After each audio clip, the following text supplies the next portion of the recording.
एक बच्चा दोपहर में नंगे पैर फूल बेच रहा था। लोग मोल भाव कर रहे थे। एक सज्जन ने उसके पैर देखे। उस सज्जन को बहुत दुहक हुआ। उसने सोचा कि इस बालक को पैर में दर्द होता होगा, मुझे कुछ मदद करनी चाहिए। वह भाग कर गया। पास ही की एक दुकान से जूते लेकर के आया और कहा, बेटा जूते पहन ले। लड़के ने फटाफट जूते पहने। वह लड़का बहुत खुश हुआ और उस आदमी का हाथ पकड़ के पूछने लगा, आप भगवान हो? वह आदमी घबरा कर बोला, नहीं नहीं बेटा। एक बार तुलसीदास जी ध्यान में बैठे थे। उनसे एक व्यक्ति ने पूछा, कभी कभी भक्ति करने का मन नहीं करता, फिर भी नाम जपने के लिए बैठ जाते हैं, क्या उसका भी कोई फल मिलता है? तुलसीदास जी ने मुस्कुराकर कहा, तुलसी मेरे राम को रीझ भजो या खीज, भौम पड़ा जामे सभी उल्टा सीधा बीज। उस व्यक्ति को कुछ समझ नहीं आया तो उसने पूछा, इसका क्या मतलब है? तुलसीदास ने जवाब दिया, इसका अर्थ है, भूमि में जब बीज बोए जाते हैं तो यह नहीं देखा जाता कि बीज उल्टे पड़े हैं या सीधे, पर फिर भी थोड़े समय में फसल बन जाती है। इसी प्रकार नाम सुमिरन कैसे भी किया जाए, उसके सुमिरन का फल अवश्य ही मिलता है। अगर वीडियो अच्छा लगा हो तो कमेंट में जय श्री राम जरूर लिखो। बाज एक बार की बात है। दो मुर्गे एक पहाड़ी को लेकर लड़ रहे थे। वे दोनों अपनी पूरी ताकत से लड़ रहे थे, क्योंकि जो भी जीतेगा वह पहाड़ी का राजा बनेगा। अंत में एक मुर्गा जीत गया और दूसरा मुर्गा लड़ाई में गंभीर रूप से घायल हो गया और हार गया। जीतने वाले मुर्गा ने अपनी जीत की घोषणा करने के लिए एक ऊंची उड़ान भरी और तेज आवाज में चिल्लाकर सबको अपनी जीत के बारे में बता। इतने में एक बाज उड़ता हुआ आया और इस घमंडी मुर्गे को देखा। उसने झपट्टा मारा और मुर्गे को पकड़कर दूर ले गया। दूसरा मुर्गा जो हार गया था, वह नीचे से सब कुछ देख रहा था। वह जल्दी से बाहर आया और खुद को पहाड़ी का राजा घोषित कर दिया। शिक्षा, जरूरत से ज्यादा घमंड सेहत के लिए खतरनाक होता है। एक समय की बात है। एक गांव में ढेर सारे मुर्गे रहते थे। गांव के बच्चे ने किसी एक मुर्गे को तंग कर दिया था। मुर्गा परेशान हो गया। उसने सोचा, अगले दिन सुबह मैं आवाज नहीं करूंगा। सब सोते रहेंगे, तब मेरी अहमियत सबको समझ में आएगी और मुझे तंग नहीं करेंगे। मुर्गा अगली सुबह कुछ नहीं बोला। सभी लोग समय पर उठकर अपने अपने काम में लग गए। इस पर मुर्गे को समझ में आ गया कि किसी के बिना कोई काम नहीं रुकता, सबका काम चलता रहता है। एक बार एक ग्वालन दूध बेच रही थी और सबको दूध नाप नाप कर दे रही थी। उसी समय एक नौजवान दूध लेने आया तो ग्वालन ने बिना नापे ही उस नौजवान का बर्तन दूध से भर दिया। वहीं थोड़ी दूर एक साधु हाथ में माला गिन गिन कर फेर रहा था। तभी उसकी नजर ग्वालन पर पड़ी और उसने ये सब देखा। पास ही बैठे व्यक्ति से सारी बात बताकर इसका कारण पूछा। उस व्यक्ति ने बताया कि जिस नौजवान को उस ग्वालन ने बिना नाप के दूध दिया है, एक रात एक बादशाह शहर का चक्कर लगाकर वापस लौट रहा था। जब अपने महल पहुंचे तो देखा एक बूढ़ा दरबान एक पतले पुराने लिबास में महल की चौकीदारी कर रहा था। बादशाह ने पूछा, क्या तुम्हें ठंड नहीं लगती, जो इतनी सर्दी में भी इतना पतला लिबास पहने हो? दरबान ने कहा, लगती है साहब, पर मेरे पास गर्म वर्दी नहीं है। बादशाह ने कहा, बस इतनी सी बात, मैं अभी महल में जाकर तुम्हारे लिए गर्म कपड़े भेजता हूं। दरबान ने कहा, ठीक है। बादशाह महल में जाकर भूल गए। राजा दरबान को उम्मीद देकर आए थे। सुबह लोगों को दरबान की अकड़ी हुई लाश मिली तो उसके हाथ में एक खत दबा हुआ था जो बादशाह के नाम था। उस पर उसने मरने से पहले लिखा था, मैं बरसों से इसी वर्दी में चौकीदारी करता था, पर कल रात आपकी दी हुई उम्मीद ने तो मेरी जान ही ले ली। एक कंजूस व्यक्ति ने जीवन भर कंजूसी करके 5 करोड़ रुपए एकत्रित कर लिए। इस धन की बदौलत वह 1 साल तक बिना कोई काम किए चैन की जिंदगी जीने लगा। लेकिन इसके पहले कि वह उस धन को निवेश करने का इरादा कर पाता, यमदूत ने उसके दरवाजे पर दस्तक दे दी। उस व्यक्ति ने यमदूत से कुछ समय देने की प्रार्थना की, परंतु यमदूत अड़े रहे, टस से मस नहीं हुए। व्यक्ति ने याचना की, मुझे 3 दिन की जिंदगी दे दो, मैं तुम्हें अपना आधा धन दे दूंगा। पर यमदूत ने एक बार तुलसीदास जी ध्यान में बैठे थे। उनसे एक व्यक्ति ने पूछा, कभी कभी भक्ति करने का मन नहीं करता, फिर भी नाम जपने के लिए बैठ जाते हैं, क्या उसका भी कोई फल मिलता है? तुलसीदास जी ने मुस्कुराकर कहा, तुलसी मेरे राम को रीझ भजो या खीज, भौम पड़ा जामे सभी उल्टा सीधा बीज। उस व्यक्ति को कुछ समझ नहीं आया तो उसने पूछा, इसका क्या मतलब है? तुलसीदास ने जवाब दिया, इसका अर्थ है, भूमि में जब बीज बोए जाते हैं तो यह नहीं देखा जाता कि बीज उल्टे पड़े हैं या सीधे, पर फिर भी थोड़े समय में फसल बन जाती है। इसी प्रकार नाम सुमिरन कैसे भी किया जाए, उसके सुमिरन का फल अवश्य ही मिलता है। अगर वीडियो अच्छा लगा हो तो कमेंट में जय श्री राम जरूर लिखो। एक सन्यासी घूमते फिरते एक दुकान पर आए। दुकान में अनेक छोटे बड़े डिब्बे थे। एक डिब्बे की ओर इशारा करते हुए सन्यासी ने दुकानदार से पूछा, इसमें क्या है? दुकानदार ने कहा, इसमें नमक है। सन्यासी ने फिर पूछा, इसके पास वाले में क्या है? दुकानदार ने कहा, इसमें हल्दी है। इसी प्रकार सन्यासी पूछते गए और दुकानदार बतलाता रहा। अंत में पीछे रखे डिब्बे का नंबर आया। सन्यासी ने पूछा, उस अंतिम डिब्बे में क्या है?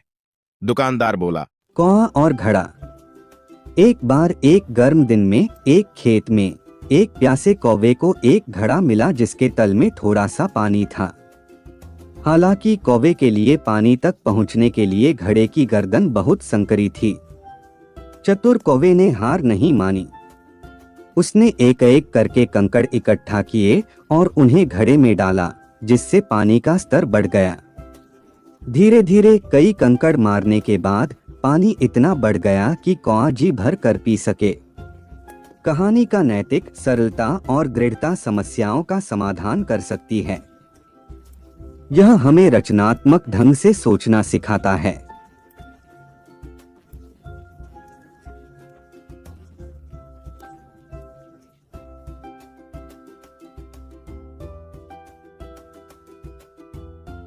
एक माँ बेटा मेला देखने गए। मेले में बच्चा मदारी का खेल देखने लगा। जैसे ही खेल खत्म हुआ उसे माँ की याद आई। माँ को अपने साथ न पाकर बच्चा जोर जोर से रोने लगा। उसको रोता देख कुछ लोग उसको चुप कराने लगे। वह केवल मामा ही करता रहा। लोगों ने उससे उसकी माँ का नाम पूछा। बच्चा नाम बताने में असमर्थ था। फिर उससे पूछा गया, अच्छा तेरी माँ कैसी है? वह बोला, मेरी माँ बहुत सुंदर दिखती है। वे लोग मेले में आई हुई एक से एक सुंदर महिला को उसके पास लाते रहे और पूछते रहे कि क्या यह तुम्हारी माँ है? बच्चा सभी को मना करता रहा और रोता रहा। शाम के 6 बज गए। मेला भी खत्म होने वाला था। इतने में एक काली कलूटी सी महिला जिसके चेहरे पर दाग थे उधर से निकली। तभी बच्चा उछलकर उस महिला से लिपट गया। बोला, ये ही मेरी माँ है। पास बैठे सभी लोग हैरान थे कि इस महिला को ये सबसे सुंदर बता रहा है। वैसे सच्चाई तो यही है कि एक बच्चे की नजर में उसकी माँ संसार की सबसे सुंदर माँ होती है और एक माँ की नजर में उसका बेटा संसार का सबसे सुंदर बेटा होता है। एक भिखारी एक धनी व्यक्ति के कार के पास आकर बोला, कुछ खाने को दे दो। आदमी बोला, मैं तुम्हें बियर दूंगा। भिखारी ने कहा, मैं शराब नहीं पीता। आदमी ने कहा, अच्छा सिगरेट ले लो।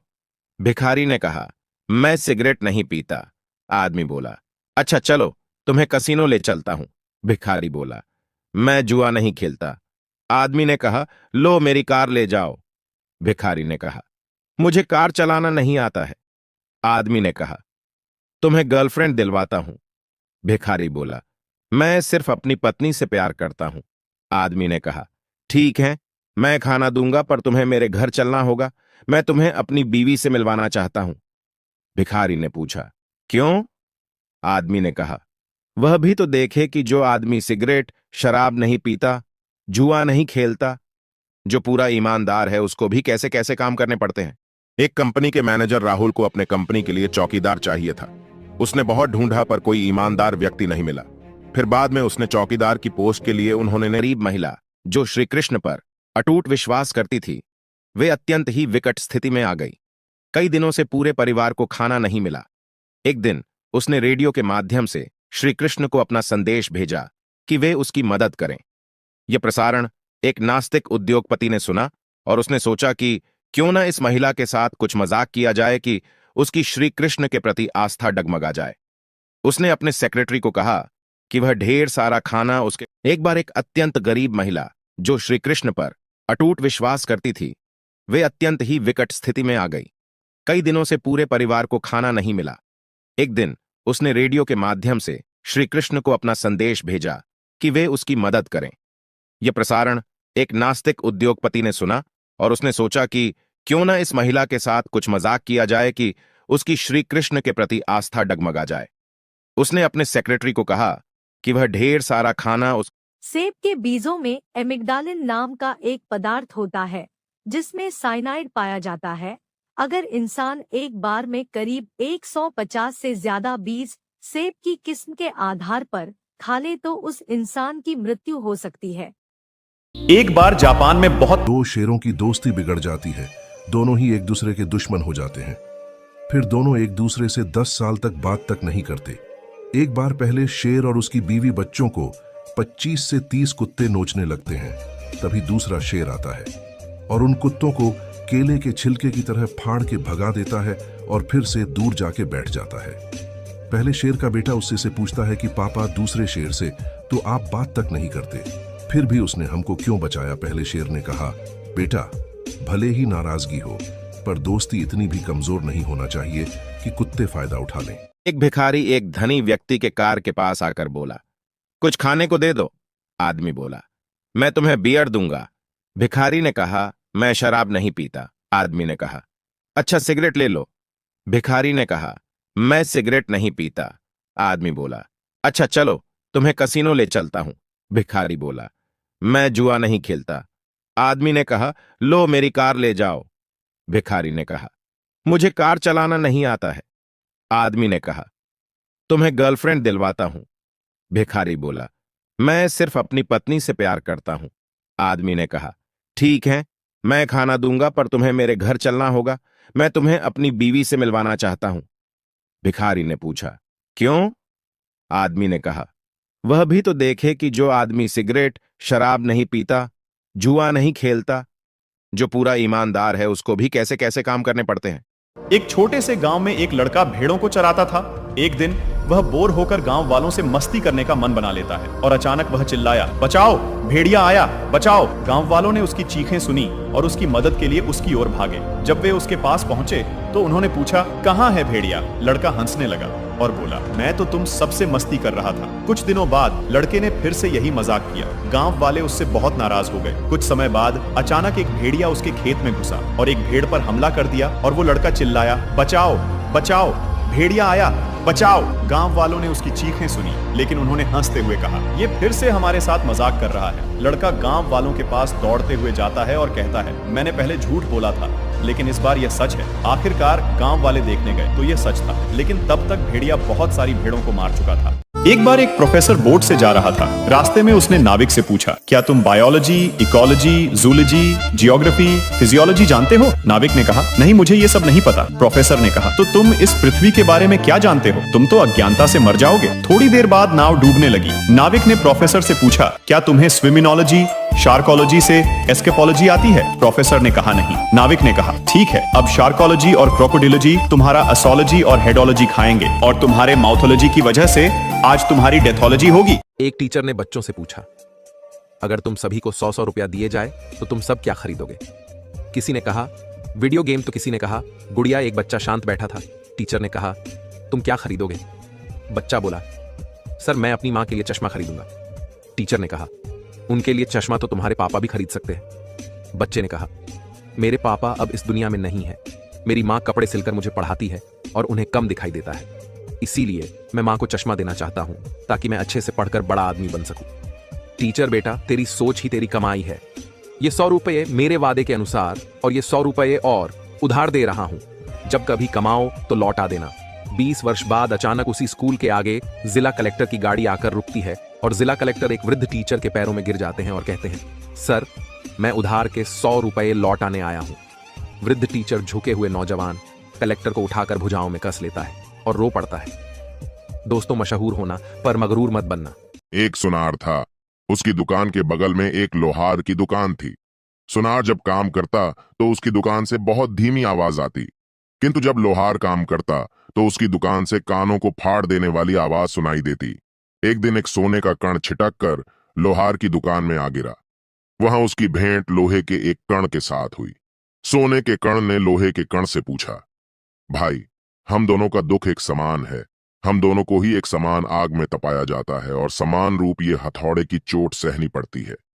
मैं ये सब यातना चुपचाप सहता हूं, पर तुम बहुत चिल्लाते हो क्यों?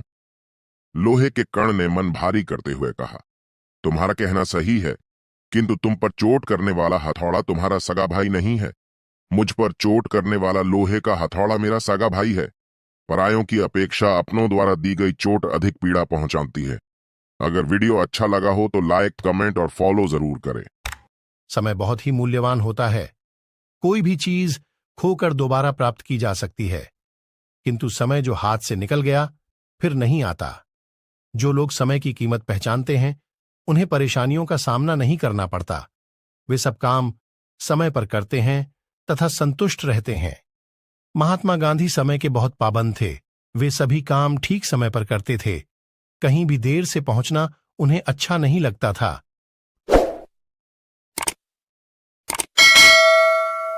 एक समुद्र शास्त्री ने एक बड़े टैंक में एक शार्क को डाला। इसके बाद उसने कुछ छोटी मछलियों को टैंक में छोड़ दिया। शार्क ने इन मछलियों पर हमला किया और उन्हें खा गई। फिर उसने एक कांच का टुकड़ा टैंक के बीच में रखकर टैंक को 2 भागों में विभाजित किया, जिसके एक हिस्से में शार्क थी और दूसरे हिस्से में उसने छोटी मछलियां डाल दी। शार्क ने इन मछलियों पर हमला करने का प्रयास किया, लेकिन फाइबर ग्लास पर टकरा गई। उसने दोबारा प्रयास किया, फिर उससे टकरा गई। बार बार फाइबर ग्लास पर टकरा कर रह जाती थी। शार्क ने कई दिनों तक प्रयास किया, लेकिन उसे तोड़ नहीं पाई और हार मान ली। बाद में समुद्र शास्त्री ने टैंक से ग्लास हटा दिया। फिर भी शार्क ने छोटी मछलियों पर हमला करने का प्रयास नहीं किया। शार्क ने हमेशा टैंक में एक गलत बैरियर देखना शुरू किया और अपने प्रयासों को बंद कर दिया। मोरल: कई बार फेल होने के बाद बहुत लोग हार मान लेते हैं और मुमकिन काम भी उन्हें नामुमकिन लगने लगता है। ये स्टोरी आपको कुछ नया सिखाएगी। एक गांव में एक लड़का था जो बहुत ही आलसी था। एक बार उसके घर के पीछे एक आम के पेड़ पर बहुत सारे आम उगते हैं। जब वो उन आमों को देखता है तो उसका आम खाने का जी चाहता है, लेकिन वो बहुत आलसी होने के कारण पेड़ पर नहीं चढ़ना चाहता। वो किसी और को पेड़ पर चढ़ाने के लिए ढूंढने लगता है, पर उसे कोई नहीं मिलता। इसलिए वो उस पेड़ के नीचे लेट जाता है और आम के गिरने का इंतजार करने लगता है। उसके काफी समय तक इंतजार करने पर भी आम नहीं गिरते। अब उसे बहुत जोर की भूख भी लग जाती है, पर पेड़ से कोई आम नहीं गिरता और वो भूखा ही रह जाता है। सीख: इस संसार में कुछ भी बिना कोशिश के नहीं मिलता। अगर कोशिश नहीं करोगे तो हाथ कुछ नहीं लगने वाला। एक भिखारी एक धनी व्यक्ति के कार के पास आकर बोला, कुछ खाने को दे दो। आदमी बोला, मैं तुम्हें बियर दूंगा। भिखारी ने कहा, मैं शराब नहीं पीता। आदमी ने कहा, अच्छा सिगरेट ले लो। भिखारी ने कहा, मैं सिगरेट नहीं पीता। आदमी बोला, अच्छा चलो तुम्हें कसीनो ले चलता हूं। भिखारी बोला, मैं जुआ नहीं खेलता। आदमी ने कहा, लो मेरी कार ले जाओ। भिखारी ने कहा, मुझे कार चलाना नहीं आता है। आदमी ने कहा, तुम्हें गर्लफ्रेंड दिलवाता हूं। भिखारी बोला, मैं सिर्फ अपनी पत्नी से प्यार करता हूं। आदमी ने कहा, ठीक है, मैं खाना दूंगा, पर तुम्हें मेरे घर चलना होगा। मैं तुम्हें अपनी बीवी से मिलवाना चाहता हूं। भिखारी ने पूछा, क्यों? आदमी ने कहा, वह भी तो देखे कि जो आदमी सिगरेट शराब नहीं पीता, जुआ नहीं खेलता, जो पूरा ईमानदार है, उसको भी कैसे कैसे काम करने पड़ते हैं। गर्मी का दिन था और एक शेर अपनी गुफा में झपकी ले रहा था। अचानक एक चूहा गलती से उसकी नाक पर चढ़ गया और शेर जैसे खतरनाक जानवर को जगा दिया। शेर को बहुत गुस्सा आया। शेर अपने पंजे के नीचे चूहे को कुचलने ही वाला था कि नन्हा चूहा अपनी जान की भीख मांगने लगा। शेर ने चूहे पर दया की और उसे जाने दिया। कुछ दिनों बाद शेर जंगल में भटकते हुए शिकारियों के जाल में फंस गया और जाल में फंस गया। वह रस्सियों में इस कदर उलझा हुआ था कि हिल भी नहीं पा रहा था। शेर जमीन पर लेट गया और बेबस होकर दहाड़ने लगा। उसकी पुकार पूरे जंगल में गूंज उठी और चूहे के कानों तक पहुंच गई। वह दौड़कर मौके पर पहुंचा और जाल के धागों को टुकड़ों में काट लिया। इस प्रकार शेर की जान बच गई। आप एक पत्थर लीजिए और उसे कुत्ते को मारिए। आप देखेंगे कि कुत्ता डर कर भाग जाएगा। अब फिर वही पत्थर लीजिए और उसे मधुमक्खी के छत्ते पर दे मारिए। फिर देखिएगा कि आपका क्या हाल करती है मधुमक्खियां। पत्थर वही है और आप भी वही हैं। बस फर्क इतना सा है कि कुत्ता अकेला था और मधुमक्खियां समूह में। एकजुटता, एकता में ही शक्ति है। अगर हम एकजुट नहीं हुए तो ना तो हमारा देश बदलेगा और ना ही हमारा अपना समाज और ना हम। दुनिया का कोई भी निजाम तालीम हमें एक फर्द और दूसरे के दरमियान तफरीक नहीं सिखाता। अगर हम तालीम याफ्ता होने के बावजूद तकबूर, अना और तास्सुब की दुनिया में रहते हैं तो उसकी वाज़ेह वजह यह है कि हमारे पास डगरियां हैं लेकिन तालीम याफ्ता नहीं। सच्ची बात यह है कि तफरीक करने वाला कभी हक और खुदा के करीब नहीं जा सकता। मुझे एक सच्चा वाक़या याद आया जो इस मौजू को करीब लाएगा। अगर आपको आगे जन ना है तो कमेंट में पार्ट 2 जरूर लिखें। इस स्टोरी से आपको कुछ नया सीखने को मिलेगा। एक बार एक आदमी किताब पढ़ने में व्यस्त था, पर उसका बेटा बार बार आकर उसे डिस्टर्ब कर देता। पिता के समझाने और डांटने का भी उस पर कोई असर नहीं पड़ता। तब उस आदमी ने सोचा कि अगर बच्चे को किसी काम में उलझा दिया जाए तो बात बन सकती है। उन्होंने पास ही पड़ी एक पुरानी किताब उठाई। उन्हें उस किताब में विश्व मानचित्र छपा दिखा। उन्होंने तेजी से वो पेज फाड़ा और बच्चे को बुलाकर कहा, देखो ये वर्ल्ड मैप है। अब मैं इसे कई पार्ट्स में कट कर देता हूँ। तुम्हें इन टुकड़ों को फिर से जोड़कर वर्ल्ड मैप तैयार करना होगा। बेटा तुरंत मैप बनाने में लग गया और पिता यह सोचकर खुश होने लगे कि अब वो आराम से किताब पढ़ सकेंगे। लेकिन ये क्या, अभी 5 मिनट ही बीते थे कि बेटा दौड़ता हुआ आया और बोला, ये देखिए पिताजी, मैंने मैप तैयार कर लिया है। पिता ने आश्चर्य से देखा, मैप बिल्कुल सही था। तुमने इतनी जल्दी मैप कैसे जोड़ दिया? बच्चे ने कहा, पापा आपने जो पेज दिया था उसके पिछले हिस्से में एक कार्टून बना था। मैंने बस वो कार्टून कंप्लीट कर दिया और मैप अपने आप ही तैयार। इस कहानी को सुनो, सच बताता हूँ, सुनने के बाद अपने दोस्तों को शेयर करोगे ही करोगे। एक दिन कबूतरी कबूतर से बोली, मुझे छोड़कर कभी उड़ तो नहीं जाओगे? कबूतर बोला, उड़ जाऊं तो तुम मुझे पकड़ लेना। कबूतरी, मैं तुम्हें पकड़ तो सकती हूँ लेकिन पा तो नहीं सकती। यह सुनकर कबूतर की आंखों में आंसू आ गए और उसने अपने पंख तोड़ दिए और बोला, अब हम हमेशा साथ रहेंगे। लेकिन एक दिन जोर से तूफान आया, कबूतरी उड़ने लगी। तभी कबूतर बोला, तुम उड़ जाओ, मैं नहीं उड़ सकता। कबूतरी, अच्छा अपना ख्याल रखना, कहकर उड़ गई। जब तूफान थमा और कबूतरी वापस आई तो उसने देखा कबूतर मर चुका था और एक डाली पर लिखा था, काश एक बार वो कहती कि मैं तुम्हें नहीं छोड़ सकती, तो शायद मैं तूफान आने से पहले ही नहीं मरता। एक दिन बारिश में एक भिखारी गली के बीचों बीच खड़ा था। लोग उसे अपमान भरी नजरों से देख रहे थे, लेकिन किसी ने उसकी मदद नहीं की। जब बारिश रुकी तो वो आदमी एक 5 स्टार होटल में एंटर हुआ। रिसेप्शनिस्ट ने उससे कहा, यहाँ पर भीख मांगना मना है। उस आदमी ने अपनी जेब से एक चाबी निकाली। चाबी होटल के सबसे लग्जरियस रूम की थी। तब उसने रिसेप्शनिस्ट से कहा कि मैं 1 घंटे के बाद अपने रूम से आऊंगा, तब तक मेरी गाड़ी रेडी होनी चाहिए। रिसेप्शनिस्ट शॉक्ड हो जाता है और अपने मन में कहता है कि इसके कपड़ों से अच्छे कपड़े तो हमारे यहाँ कचरा साफ करने वाले के होते हैं। 1 घंटे बाद वो आदमी एक अच्छा सूट पहनकर अपने रूम से बाहर आया और अपनी गाड़ी में बैठा। तब उसने रिसेप्शनिस्ट को बुलाकर पूछा, तुम्हारी सैलरी कितनी है? वो कहता है $1000। उस आदमी ने कहा कि क्या तुम अपनी सैलरी बढ़ाना चाहते हो? रिसेप्शनिस्ट कहता है, जी सर, सभी चीजें बहुत महंगी हैं, जिंदगी बहुत मुश्किल चल रही है। तब वो आदमी उससे कहता है, यहाँ पर भीख मांगना मना है। तब उसे अपनी गलती का एहसास होता है। मॉरल, अगर तुम गरीबों की मदद नहीं करते तो कम से कम उन्हें नीचा देखने की कोशिश मत करो। सेब खाने के फायदे। माई वाइन, मजबूत हड्डियों का निर्माण। 2 अपनी दृष्टि में सुधार करें। 3 शरीर को ऊर्जा प्रदान करता है। 4 एंटीऑक्सीडेंट लाभ प्रदान करता है।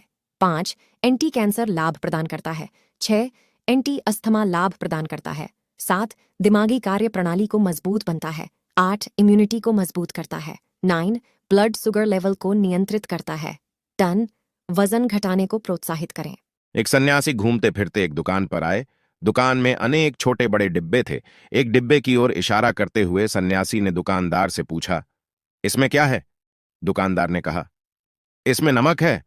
सन्यासी ने फिर पूछा, इसके पास वाले में क्या है?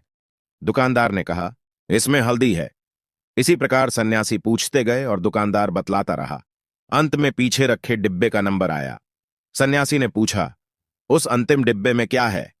दुकानदार बोला, एक गांव में एक पेड़ के नीचे लोग अक्सर आकर बैठा करते थे और बच्चे उसके आसपास खेला करते थे। उस पेड़ पर कई पक्षी भी रहते थे। वो पेड़ ये देखकर बहुत खुश होता था कि इतने सारे लोग उसके पास रहते हैं। फिर पतझड़ का मौसम आ गया और उस पेड़ के सभी पत्ते झड़ने लगे। अब कोई भी उस पेड़ के नीचे आकर नहीं बैठता था। उसके ऊपर रहने वाले पक्षी भी वहां से चले जाते हैं। ये सब देखकर वो पेड़ बहुत दुखी रहने लगा। फिर कुछ महीने बाद पतझड़ का मौसम खत्म हो गया। उस पेड़ के पत्ते वापस आने लगे। लोग उसके नीचे फिर से आकर बैठने लगे और बच्चे उसके पास खेलने लगे। वो सब पक्षी भी उसके पास वापस आ गए थे। ये सब देखकर पेड़ बहुत ही हैरान हुआ। तब उसे समझ आया कि लोग कितने मतलबी हैं। सुख में तो वो हमारे साथ रहते हैं, लेकिन दुख में साथ छोड़कर चले जाते। लोमड़ी और अंगूर। एक भूखी लोमड़ी जंगल में इधर उधर घूम रही थी। अचानक उसकी नजर पक्के और रसीले अंगूरों की बेल पर पड़ी। उसने मन में सोचा, ये अंगूर तो बहुत स्वादिष्ट होने चाहिए, मैं इन्हें जरूर खाऊंगी। अंगूर काफी ऊंचाई पर लगे थे। लोमड़ी ने छलांग लगाकर अंगूर तोड़ने की बहुत कोशिश की, लेकिन वह उन तक नहीं पहुंच पाई। वह छलांग लगा कर अंगूर तोड़ने की कोशिश करती रही, लेकिन उसे सफलता नहीं मिली। जब वह प्रयास कर करके थक गई तो उसे समझ में आ गया कि अब और प्रयास करना बेकार है। वह अपने आप से बोली, अरे मुझे नहीं चाहिए ये अंगूर, ये तो खट्टे हैं। लोमड़ी का व्यवहार यह दिखाता है कि जब किसी को कोई चीज नहीं मिलती तो वह उसमें कमियां निकालने लगता है।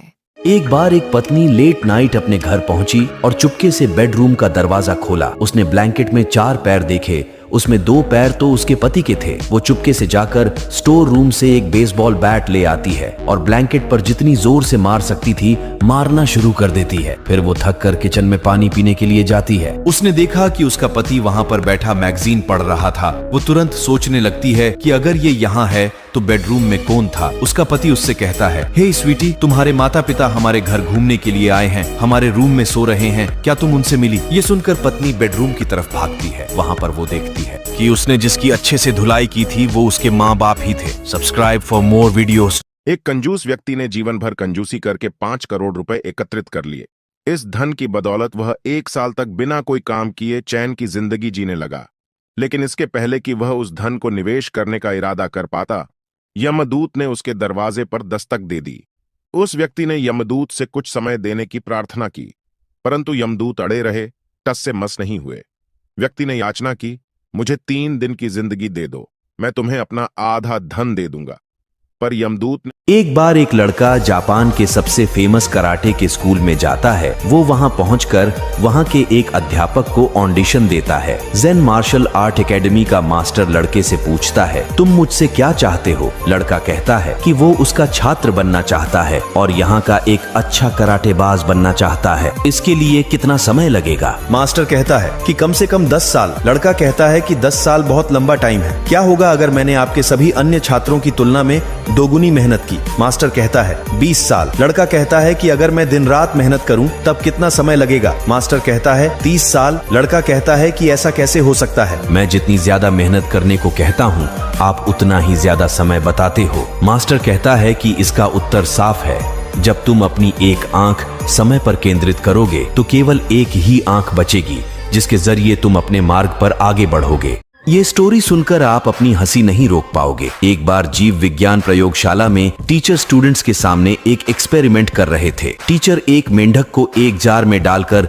जोर से चिल्लाया, कूदो। मेंढक कूदा। फिर उसने मेंढक का एक पैर काट दिया और फिर चिल्लाया, कूदो। मेंढक फिर कूदा और उसने इसी तरह उसके सभी पैर काट दिए और अब उसका आखिरी पैर काटकर चिल्लाया, कूदो। इस बार मेंढक नहीं हिला। टीचर स्टूडेंट्स की तरफ मुड़े और उनसे पूछा, इस प्रयोग से आप क्या समझे? बैक बेंचर्स जोर से चिल्लाए, सर, जब मेंढक के चारों पैर कट जाते हैं तो वो बहरा हो जाता है। ये सुनकर टीचर शॉक्ड हो जाता है। एक शहर में एक अमीर बिजनेसमैन रहता था। एक आदमी था जो अक्सर उससे मिला करता था। धीरे धीरे वो अच्छे दोस्त बन गए। एक दिन उस अमीर आदमी को अपनी फैमिली के साथ शहर से बाहर जाना पड़ा। वो घर में रखे पैसों के लिए चिंतित हो रहा था। अमीर आदमी ने सोचा कि ये अच्छा मौका है उसे टेस्ट करने का। फिर वो अपने दोस्त को कॉल करता है और अपनी समस्या के बारे में उसे बताता है। उसका दोस्त मदद के लिए तैयार हो जाता है। वो अपने घर की और लॉकर की सभी चाबियां उसको देकर अपनी फैमिली के साथ शहर से बाहर चला जाता है। कुछ दिन बाद जब अमीर आदमी अपने शहर वापस आया तो उसने अपने दोस्त को अपने घर पर बुलाया। उसका दोस्त उस अमीर आदमी के घर पहुंचकर चिल्लाना शुरू कर देता है, क्या तुम्हें मुझ पर विश्वास नहीं है? तुमने लॉकर में पत्थर क्यों रखे? और जब तुमने लॉकर में पैसे ही नहीं रखे थे तो मुझे लॉकर की चाबी क्यों दी? उसके दोस्त की बातें सुनकर वो अमीर आदमी मुस्कुराया और बोला, तुम्हें कैसे पता कि लॉकर में पत्थर रखे हैं? इसका मतलब तुमने मेरी गैर मौजूदगी में लॉकर खोला है। उसका दोस्त कोई जवाब नहीं दे पाता। अमीर आदमी कहता है कि मैंने वो पत्थर लॉकर में तुम्हारी दोस्ती को परखने के लिए रखे थे, अब निकल जाओ मेरे घर से। उसका दोस्त शर्मिंदा होकर वहां से लड़की साथ में खेल रहे थे।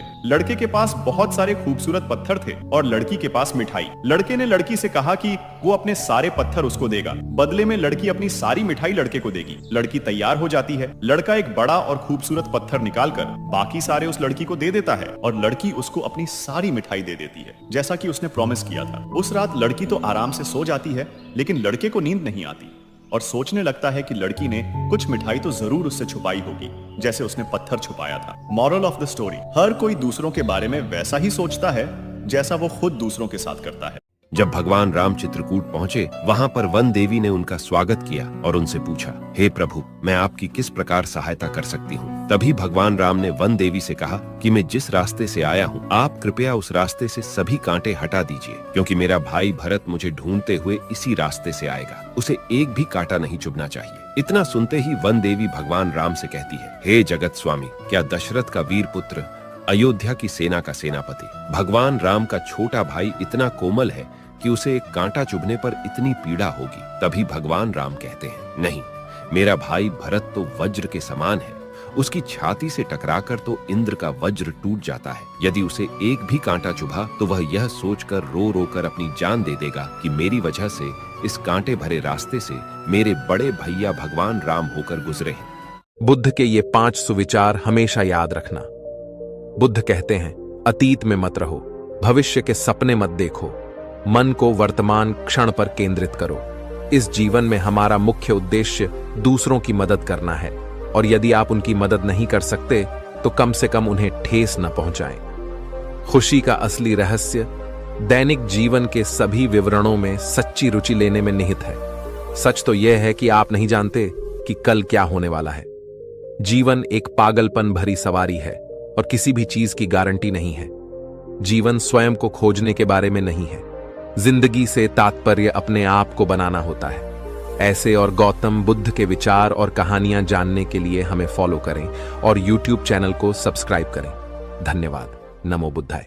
बहुत समय पहले की बात है, किसी ने अपने दोस्त से 50 दीनार लिए। कई दिन गुजर गए, लेने वाले ने उसको वापस नहीं किए, और जब उसके दोस्त ने उससे दीनार वापस देने को कहा तो लेने वाले ने साफ मना कर दिया। तब देने वाला एक जज के पास जाता है, उसके और उसके दोस्त के बीच जो हुआ उसको बताता है। जब लेने वाला जज के पास पहुंचा तो उसने साफ इनकार करते हुए कहा कि किसी को मेरे पास लाओ जो यह सिद्ध करे कि मैंने इससे 50 दीनार लिए हैं। तब जज देने वाले से गवाह के बारे में पूछता है। वो कहता है कि उसने इसे अकेले में पैसे दिए थे। तब जज देने वाले से कहता है कि उस जगह जाओ जहां तुमने इसको पैसे दिए थे और वहां से थोड़ी मिट्टी उठा लाओ। वो आदमी वहां से चला जाता है। उसके जाने के काफी देर बाद जज दीनार लेने वाले से कहता है, क्या लगता है तुम्हारा दोस्त उस जगह पहुंच गया होगा? वो बिना कुछ सोचे तुरंत जवाब देता है, नहीं योर ऑनर, वो जगह बहुत दूर है। जज तुरंत अपने सिपाहियों को हुक्म देता है, इसे पकड़ लो, क्योंकि उसका झूठ सबके सामने आ चुका था। जज सजा के रूप में उसे अपने दोस्त को 10 गुना 500 दिनार देने को कहता है, ताकि चालबाजों के लिए एक सीख बन जाए। इंजीनियरिंग के कुछ छात्र क्लास के एक कोने में बैठे थे।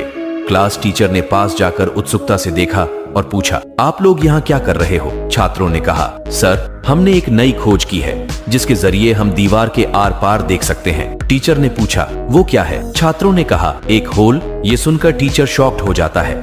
इस स्टोरी से आपको कुछ नया सीखने को मिलेगा। एक बार एक आदमी किताब पढ़ने में व्यस्त था, पर उसका बेटा बार बार आकर उसे डिस्टर्ब कर देता। पिता के समझाने और डांटने का भी उस पर कोई असर नहीं पड़ता। तब उस आदमी ने सोचा कि अगर बच्चे को किसी काम में उलझा दिया जाए तो बात बन सकती है। उन्होंने पास ही पड़ी एक पुरानी किताब उठाई। उन्हें उस किताब में विश्व मानचित्र छपा दिखा। उन्होंने तेजी से वो पेज फाड़ा और बच्चे को बुलाकर कहा, देखो, ये वर्ल्ड मैप है। अब मैं इसे कई पार्ट्स में कट कर देता हूँ। तुम्हें इन टुकड़ों को फिर से जोड़कर वर्ल्ड मैप तैयार करना होगा। बेटा तुरंत मैप बनाने में लग गया और पिता यह सोचकर खुश होने लगे कि अब वो आराम से किताब पढ़ सकेंगे। लेकिन ये क्या, अभी 5 मिनट ही बीते थे कि बेटा दौड़ता हुआ आया और बोला, ये देखिए पिताजी, मैंने मैप तैयार कर लिया है। पिता ने आश्चर्य से देखा, मैप बिल्कुल सही था। तुमने इतनी जल्दी मैप कैसे जोड़ दिया? बच्चे ने कहा, पापा, आपने जो पेज दिया था उसके पिछले हिस्से में एक कार्टून बना था। मैंने बस वो कार्टून कंप्लीट कर दिया और मैप अपने आप ही तैयार हो।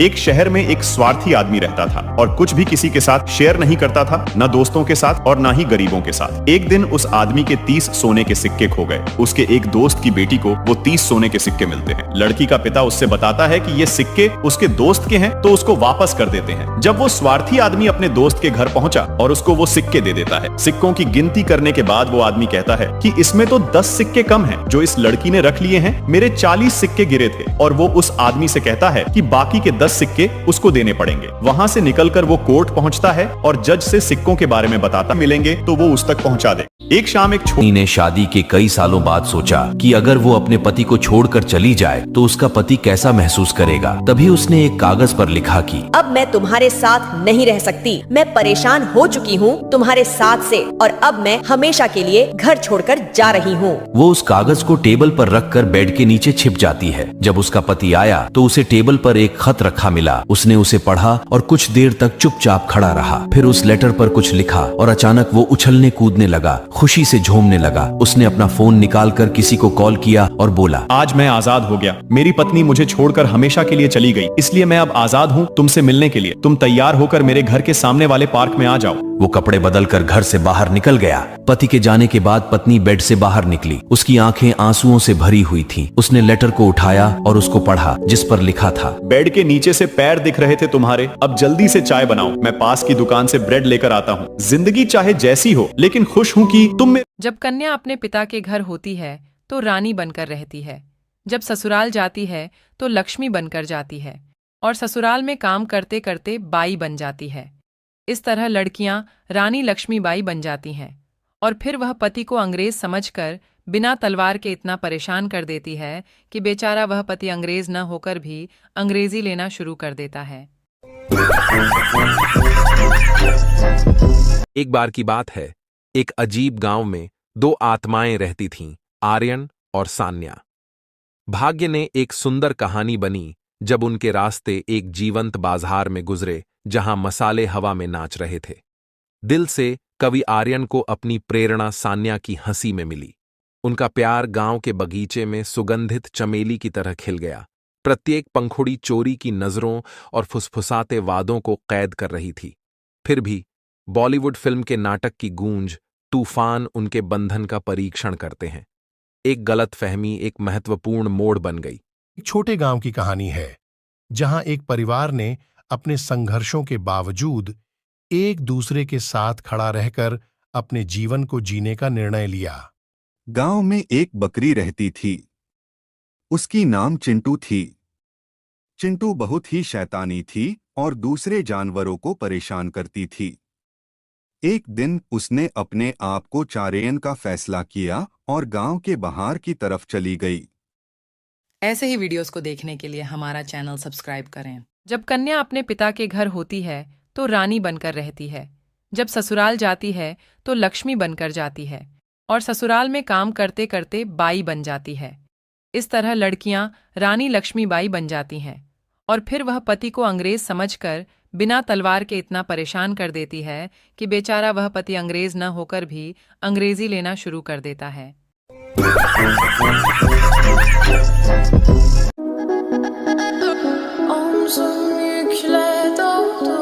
लड़की नेहा से मिलती है।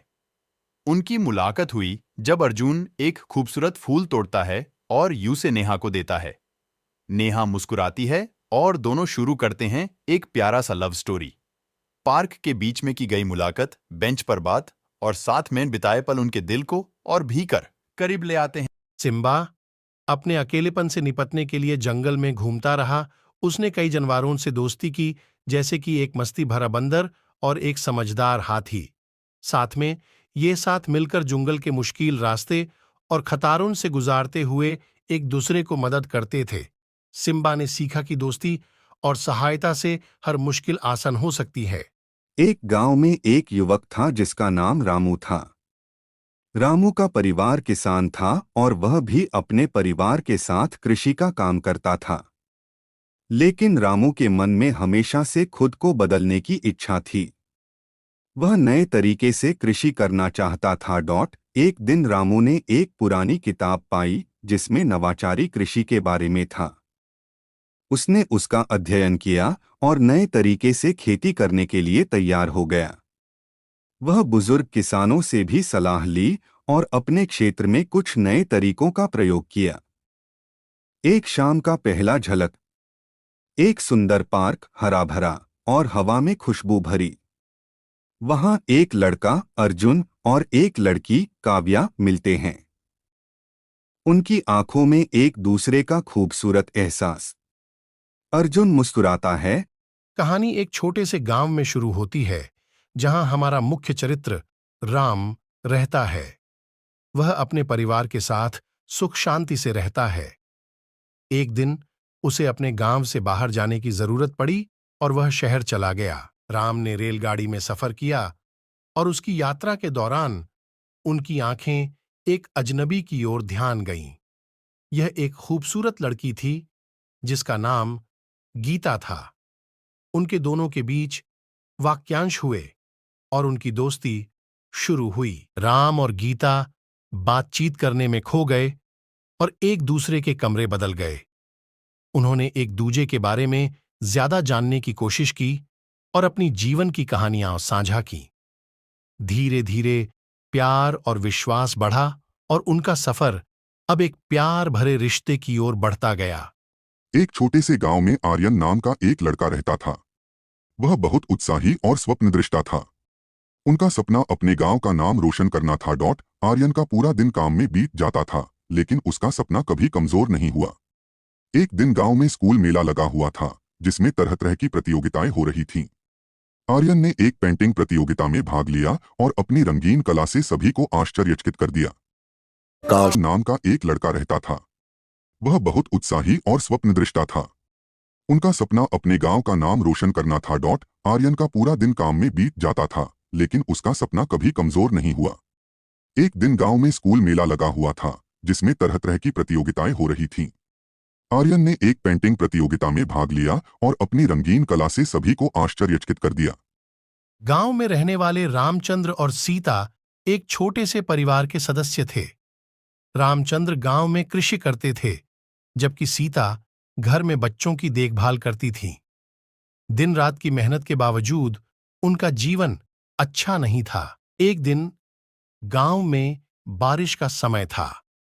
बारिश के कारण उनके खेत खराब हो गए थे और घर के सामान में भी नुकसान हो गया था। इससे परिवार को बड़ी मुश्किलें आ गईं। कहानी एक छोटे से गांव की है, जहां एक लड़का और लड़की अपनी प्रेम कहानी शुरू करने का फैसला करते हैं।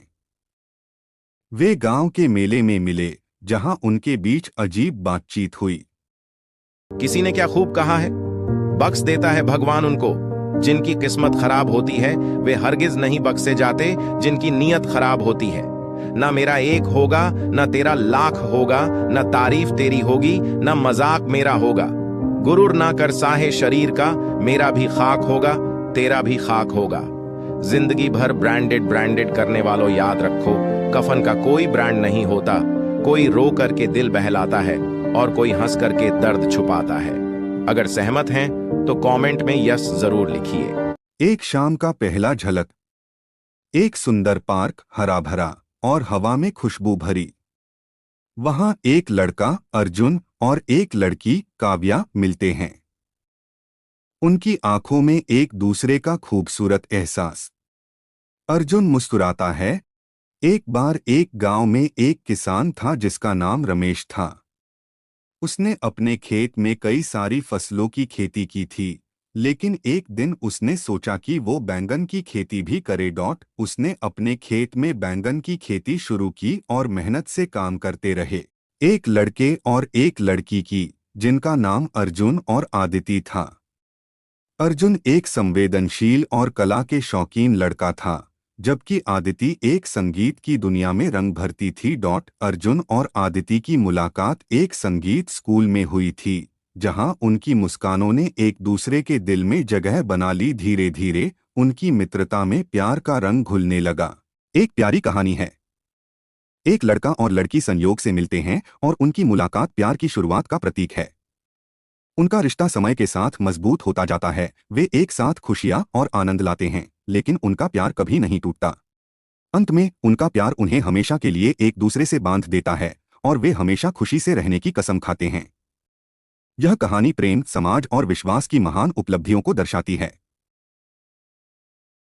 एक बार एक गांव में एक किसान था जिसका नाम रमेश था। उसने अपने खेत में कई सारी फसलों की खेती की थी, लेकिन एक दिन उसने सोचा कि वो बैंगन की खेती भी करे। उसने अपने खेत में बैंगन की खेती शुरू की और मेहनत से काम करते रहे। कहानी एक छोटे से गांव की है, जहां एक लड़का और लड़की अपनी प्रेम कहानी शुरू करने का फैसला करते हैं। वे गांव के मेले में मिले, जहां उनके बीच अजीब बातचीत हुई। गांव में रहने वाले रामचंद्र और सीता एक छोटे से परिवार के सदस्य थे। रामचंद्र गांव में कृषि करते थे, जबकि सीता घर में बच्चों की देखभाल करती थी। दिन रात की मेहनत के बावजूद उनका जीवन अच्छा नहीं था। एक दिन गांव में बारिश का समय था। बारिश के कारण उनके खेत खराब हो गए थे और घर के सामान में भी नुकसान हो गया था। इससे परिवार को बड़ी मुश्किलें आ गईं। एक गांव में एक युवक था जिसका नाम रामू था। रामू का परिवार किसान था और वह भी अपने परिवार के साथ कृषि का काम करता था। लेकिन रामू के मन में हमेशा से खुद को बदलने की इच्छा थी। वह नए तरीके से कृषि करना चाहता था। एक दिन रामू ने एक पुरानी किताब पाई जिसमें नवाचारी कृषि के बारे में था। उसने उसका अध्ययन किया और नए तरीके से खेती करने के लिए तैयार हो गया। वह बुजुर्ग किसानों से भी सलाह ली और अपने क्षेत्र में कुछ नए तरीकों का प्रयोग किया। एक लड़के और एक लड़की की, जिनका नाम अर्जुन और आदिति था। अर्जुन एक संवेदनशील और कला के शौकीन लड़का था, जबकि आदिति एक संगीत की दुनिया में रंग भरती थी। अर्जुन और आदिति की मुलाकात एक संगीत स्कूल में हुई थी, जहां उनकी मुस्कानों ने एक दूसरे के दिल में जगह बना ली। धीरे धीरे उनकी मित्रता में प्यार का रंग घुलने लगा। साफ सफाई हुई, रसोई घर में खाना को ढकवा दिया, जिसके कारण मक्खियों को खाना नहीं मिल पाया। 2 दिन में मक्खियां घर से बाहर भाग गईं, फिर घर के अंदर कभी नहीं आई। निष्कर्ष, स्वयं की सतर्कता से बड़ी बड़ी बीमारियों से बचा जा सकता है। अर्जुन ने आदिति के लिए एक खास संगीत का प्रस्तुति आयोजित किया, जिसमें उसने अपनी भावनाओं को संगीत के जरिए व्यक्त किया। आदिति ने उसकी इस प्रेम भरी प्रस्तुति को देखकर उनके प्यार में खो जाने का फैसला किया। इस तरह अर्जुन और रहस्यमय खोज। एक कहानी। एक बार की बात है, एक छोटे से गांव में रहने वाले बच्चे विक्रम ने रात्रि में एक अजीब सी आवाज सुनी। उसने गांव के बारे में पूछताछ की और आवाज का पता लगाया, जो एक पुराने और छुपे हुए हवेली से आ रहा था। विक्रम ने अपने दोस्तों के साथ मिलकर हवेली की ओर रुख किया। जैसे ही वे हवेली के पास पहुंचे, एक छुपे हुए गुफा का पता लगाया, जिसमें एक पुराना किताब और एक रहस्यमय गुफा था। विक्रम ने पुस्तक में जब कहानी पढ़ी तो उसमें एक अजीब सी शक्ति की चर्चा थी, जो समय के पार जा सकती थी। एक गांव में एक किसान अपनी पत्नी के साथ रहता था। उनका एक छोटा सा खेत था, जहां वे दिन भर परिश्रम किया करते थे। किंतु कठोर परिश्रम के उपरांत भी कृषि से प्राप्त आमदनी उनके जीवन यापन हेतु पर्याप्त नहीं थी और वे निर्धनता का जीवन व्यतीत करने हेतु विवश थे। कल एक लड़की मेरी तरफ देखकर स्माइल कर रही थी। मैंने 50 रुपए के नोट पर अपना नंबर लिखकर उसे दे दिया। उसने आगे जाकर उनके गोलगप्पे खा लिए। फिर क्या, कल सुबह से मेरे पास 7 बार मैसेज आ चुका है कि कैसे लगे गोलगप्पे। एक बार की बात है, एक छोटा सा बच्चा था जिसका नाम राहुल था। एक बार वो अपने पिता के साथ जंगल गया, जहां राहुल ने कई तरह के जानवरों को देखा। राहुल ने एक ऐसी चीज भी देखी जिसने उसे डरा दिया। वह एक अजगर था जो एक छोटे से खरगोश को अपने मुंह में ले रहा था। राहुल ने वह दृश्य देखकर चीख पड़ी। उसके पिता ने उसे रोक लिया और उसे समझाया कि यह जंगल का नियम है कि एक जानवर को दूसरे जानवर को खाने की आवश्यकता होती है। अगर वो ऐसा नहीं करेंगे तो वो जीवित नहीं रहेंगे। राहुल को यह बात बहुत अजीब लगी, लेकिन वो अब समझ गया कि जीवन ही यही है, फिर चाहे वो इंसान हो या जानवर। एक प्यारी कहानी है। एक लड़का और लड़की संयोग से मिलते हैं और उनकी मुलाकात प्यार की शुरुआत का प्रतीक है। उनका रिश्ता समय के साथ मजबूत होता जाता है। वे एक साथ खुशियां और आनंद लाते हैं, लेकिन उनका प्यार कभी नहीं टूटता। अंत में उनका प्यार उन्हें हमेशा के लिए एक दूसरे से बांध देता है और वे हमेशा खुशी से रहने की कसम खाते हैं। यह कहानी प्रेम, समाज और विश्वास की महान उपलब्धियों को दर्शाती है। एक सुंदर दिन पार्क में एक लड़का अर्जुन एक लड़की नेहा से मिलती है। उनकी मुलाकात हुई जब अर्जुन एक खूबसूरत फूल तोड़ता है और उसे नेहा को देता है। नेहा मुस्कुराती है और दोनों शुरू करते हैं एक प्यारा सा लव स्टोरी। पार्क के बीच में की गई मुलाकात, बेंच पर बात और साथ में बिताए पल उनके दिल को और भीतर करीब ले आते हैं। 2 दोस्त एक घने जंगल से गुजर रहे थे। जब उन्होंने देखा कि एक भालू उनकी तरफ आ रहा है, तो उनमें से एक शीघ्र ही ऊंचे वृक्ष पर चढ़ गया और छुप गया। परंतु दूसरा दोस्त कुछ समझ नहीं पा रहा था कि क्या करे। दोस्तों, ये औरत आराम से अपने बाथटब में नहा रही थी, तभी एक कीड़ा खिड़की से अंदर आ जाता है। वह धीरे धीरे उसके बाथटब में घुस जाता है। महिला की आंख खुली और वो बहुत डर गई। कीड़ा उसकी कमर पर चढ़ गया। महिला उसे उतरने की कोशिश करती है, लेकिन वह नहीं उतार पाती। फिर वह कीड़ा उसके मुंह के अंदर घुस जाता है। महिला बहुत कोशिश करती है और उसे निकाल लेती है। महिला के मुंह से बहुत खून आने लगा। फिर वह उस कीड़े पर हेयर ड्रायर लगा देती है। फिर वह महिला अपनी माँ को बुलाती है, लेकिन कोई नहीं आता। फिर वह कपड़े पहनकर बाहर निकली तो देखा उसकी माँ को भी किसी कीड़े ने खा लिया था। वह डर गई और अपने बच्चों के पास जाने लगी। तभी पीछे सीढ़ियों से वैसे ही कीड़े ऊपर की तरफ आ रहे थे। फिर वह एक बर्तन को लेकर दरवाजे को तोड़ देती है और देखती है कि उसके बच्चे भी ऐसे ही तड़प रहे थे। अर्जुन ने आदिति के लिए एक खास संगीत का प्रस्तुति आयोजित किया, जिसमें उसने अपनी भावनाओं को संगीत के जरिए व्यक्त किया। आदिति ने उसकी इस प्रेम भरी प्रस्तुति को देखकर उनके प्यार में खो जाने का फैसला किया। इस तरह अर्जुन और एक घने जंगल में शेरू नाम का एक शेर रहता था। शेरू बहुत साहसी और शक्तिशाली था। उनकी कहानी तब शुरू होती है जब एक युवा एक हिरण को पकड़ता है। जंगल में एक समय की बात है। एक छोटा सा शेर कब अपने मां के साथ खुशियों भरा जीवन जी रहा था। उसका नाम सिम्बा था। उसकी मां शेरानी उसको जंगल के नियमों और जंगल के राज सिखाने में लगी हुई थी। एक दिन सिम्बा की मां एक भयानक शिकार में फंस गई। 我买得起糖，但我还是想你送我。就像我可以一个人生活，但我还是希望有人疼我，是那种偏爱，明目张胆的那种。好好爱自己，加油！我买得起糖，但我还是想你送我。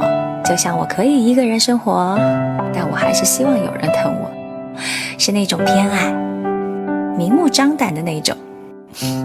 好好爱自己，加油！我买得起糖，但我还是想你送我。就像我可以一个人生活，但我还是。 एक गिद्ध का बच्चा अपने बाप से बोला, पापा आज मुझे इंसान का गोश्त खाना है। गिद्ध बोला, ठीक है बेटा, शाम को ला दूंगा। गिद्ध उड़ा और एक सुअर का गोश्त लेकर आया। गिद्ध का बच्चा बोला, पापा ये तो सुअर का गोश्त है, मुझे तो इंसान का गोश्त खाना है। गिद्ध बोला, शाम तक मिल जाएगा। गिद्ध फिर उड़ा और एक मरी गाय का गोश्त लेकर आया। गिद्ध का बच्चा बोला, पापा ये तो गाय का गोश्त है, मुझे तो। बेटा ये इंसान है ही ऐसा, ऊपर वाले ने तो इसे इंसान बना के पैदा किया, पर धर्म के नाम पर इसे जानवर से भी बदतर बनाया जा सकता है। और ये काम इन इंसानों में बैठे कई गिद्ध पहले से कर रहे हैं। आज पेट भरने के लिए हमने भी कर दिया। एक बार की बात है, एक किसान अपनी खेत में काम कर रहा था। तभी उसने देखा कि जमीन में एक सोने का सिक्का चमक रहा है। किसान ने सोने का सिक्का उठाया और उसे अपनी जेब में रख लिया। कुछ समय बाद राजा के सिपाही उस गांव में आए और सोने का सिक्का खोजने लगे। उन्होंने किसान से पूछा कि क्या उसने सोने का सिक्का देखा है। किसान ने ईमानदारी से कहा कि उसने सोने का सिक्का देखा है और वह उसके पास है। सिपाही किसान को राजा के पास ले गए। राजा ने किसान की ईमानदारी से खुश होकर उसे सोने का सिक्का और एक इनाम दिया।